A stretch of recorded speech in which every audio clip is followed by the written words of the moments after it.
Love diary में आपका स्वागत है। तो चलिए शुरू करते हैं आज का वीडियो।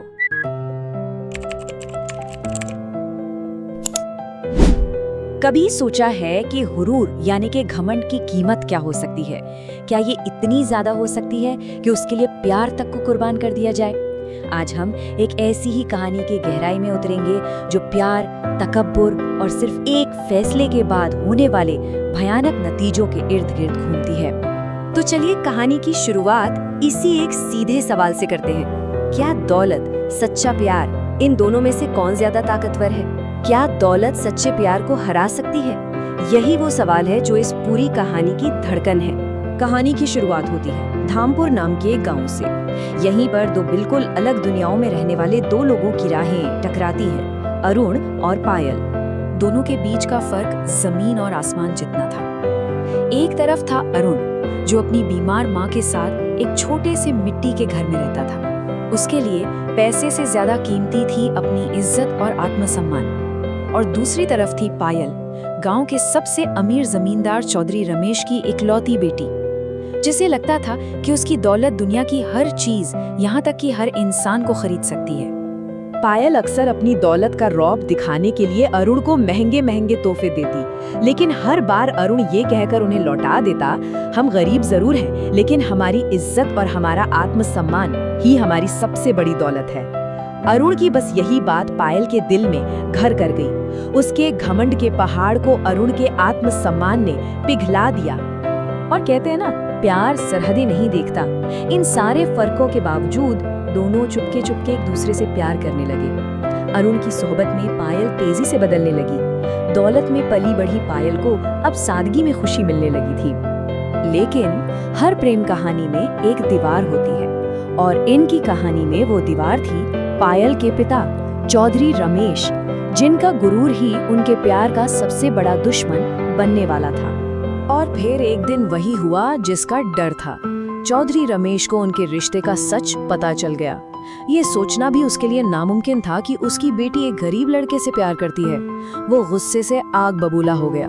उसने पायल पर हाथ उठाया और उसे कमरे में बंद कर दिया। लेकिन चौधरी का गुस्सा यहीं शांत नहीं हुआ। वो सीधे अरुण के घर पहुंचा और उसके सामने एक ऐसी क्रूर शर्त रखी जिसे सुनकर किसी की भी रूह कांप जाए। उसने कहा, या तो पायल को भूल जा, या अपनी माँ को एक धीमी दर्दनाक मौत मरते हुए देख। और ये कोई खोखली धमकी नहीं थी। चौधरी ने अरुण को तोड़ने के लिए बाकायदा एक प्लान बनाया। उसने पूरे गांव को अरुण और उसकी माँ के खिलाफ कर दिया। उनका हुक्का पानी बंद करवा दिया। कोई उन्हें काम, खाना या दूध तक नहीं देता था। और सबसे बड़ी बेरहमी, उसने गांव के डॉक्टर को भी अरुण की बीमार माँ का इलाज करने से साफ साफ मना कर दिया। अब कहानी उस मोड़ पर आ खड़ी हुई थी जहां अरुण को एक ऐसा फैसला लेना था जो न सिर्फ उसका दिल बल्कि उसकी पूरी जिंदगी को हमेशा के लिए बदल देने वाला था। चारों तरफ से घिरा हुआ और अपनी माँ को बचाने के लिए तड़पता हुआ अरुण आखिरकार टूट गया। उसने चौधरी की शर्त मान ली। अपनी माँ के इलाज के बदले वो पायल को हमेशा हमेशा के लिए छोड़ने को तैयार हो गया। उसके लिए माँ की जिंदगी उसकी अपनी खुशियों से कहीं ज्यादा बड़ी थी। लेकिन चौधरी के जुल्म की इंतहा अभी बाकी थी। उसने एक आखिरी, सबसे जहरीला वार किया।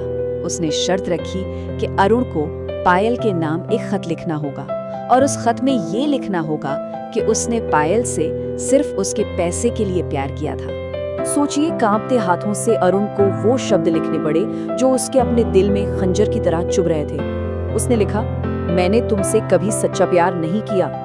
तुम तो मेरी गरीबी से बाहर निकलने का एक जरिया थी। तुम्हारे पिता एक अच्छे इंसान हैं, उन्होंने मुझे मेरी सही कीमत दे दी है। हर लफ्ज के साथ वो अपनी ही मोहब्बत का गला घोंट रहा था। इस खत के साथ वक्त का पहिया घूमता है और कहानी सीधे 5 साल आगे बढ़ जाती है। चलिए देखते हैं कि चौधरी के गुरूर और अरुण की कुर्बानी ने इन सालों में सबकी तकदीर कैसे बदली। इन 5 सालों में दोनों की जिंदगी बिल्कुल अलग अलग रास्तों पर चली गई।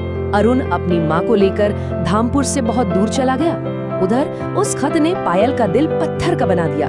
उसने अपने पिता का कारोबार संभाला और उनसे भी ज्यादा बेरहम और अमीर बन गए।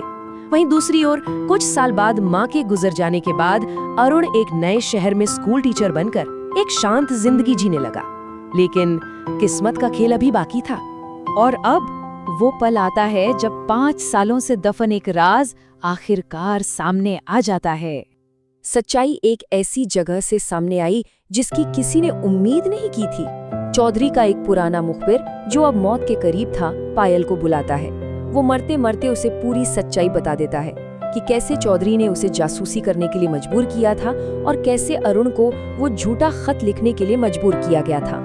और सिर्फ इतना ही नहीं, उस मुखबिर ने पायल को अरुण का लिखा हुआ एक और खत दिया, असली खत, जिसमें वो सच था जो 5 साल से छुपा था। अगर ये खत तुम पढ़ रही हो तो मतलब है कि सच बाहर आ चुका है। मुझे चुनने पर मजबूर किया गया था। मैंने तुम्हें धोखा नहीं दिया, मैंने अपनी माँ को बचाया था। हो सके तो मुझे माफ कर देना। सच्चाई जानने के बाद पायल पूरी तरह से टूट जाती है। अब उसकी जिंदगी का सिर्फ एक मकसद था, अरुण को ढूंढना। और यहीं से कहानी अपने आखिरी सबसे दर्दनाक पड़ाव पर पहुंचती है। महीनों तक दर बदर भटकने के बाद पायल आखिरकार अरुण को ढूंढ निकालती है। वो उसके पैरों में गिरकर रोने लगती है, माफी मांगती है और वापस आने की मिन्नतें करती है। उस एक पल में 5 साल का दबा हुआ दर्द और पछतावा सब कुछ बाहर आ जाता है। लेकिन यहाँ किस्मत की विडंबना देखिए। अरुण, जिसने अपना सब कुछ खोया था, उसे बच्चों को पढ़ाने और एक सादा जीवन जीने में सुकून मिल चुका था। और पायल, जिसके पास आज दुनिया की सारी दौलत और ताकत थी, उसके पास सिवाय पछतावे के कुछ नहीं बचा था। अरुण उसे उठाता है और उसके आखिरी शब्द इस अधूरी प्रेम कहानी को हमेशा के लिए खत्म कर देते हैं। वो कहता है, पायल, मैंने तुम्हें माफ कर दिया है, लेकिन मैं वापस नहीं आ सकता। वो जख्म बहुत गहरे हैं। मेरा सुकून अब यही है, इसी सादगी में। तो इस कहानी से हम क्या सीखते हैं? पहली बात कि गुरूर सिर्फ रिश्ते नहीं, पूरी जिंदगियां तबाह कर सकता है। दूसरी कि असली दौलत पैसा नहीं बल्कि मन की शांति और इज्जत होती है। तीसरी कि प्यार में दी गई कुर्बानी के नतीजे कभी कभी जिंदगी भर पीछा करते हैं। और आखिरी और सबसे अहम बात कि दुनिया की सबसे भारी कीमत जिंदगी भर का पछतावा है। और हम इस कहानी को इसी एक सवाल पर खत्म करते हैं जिस पर हम सबको सोचने की जरूरत है। गुरूर की असली कीमत आखिर होती क्या है? Thanks for watching. अगर आपको हमारा ये वीडियो पसंद आया तो चैनल को सब्सक्राइब और बेल आइकन जरूर दबाएं ताकि आप कोई अपडेट मिस न करें। मिलते हैं अगले वीडियो में, तब तक के लिए बाय बाय।